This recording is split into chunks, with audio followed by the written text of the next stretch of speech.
All right, this assignment is a should do, so think if you are giving it a shot.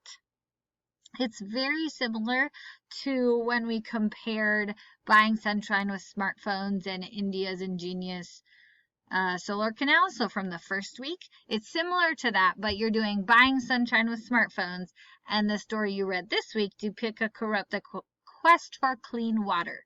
And they are similar because I want you to think about the problem and solution in each of these texts. Now, you can also include where the story happened, who maybe was a person in the story, but I do want you to think about, how is the problem the same that these people were experiencing? How was the solution that people came up with similar or different? All right, so remember, go open oh, I forgot the link. I will include the link to the text in there by the time you are watching this. So open that up, review which story it is since it's been a little while since you've read it, and then think about, okay, what was the problem?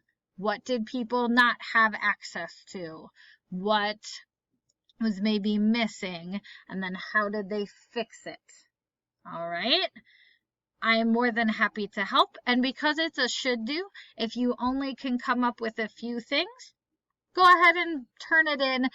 Even with those few things, that is okay, because this is sort of extra, and I love that you are giving it a try. Good luck.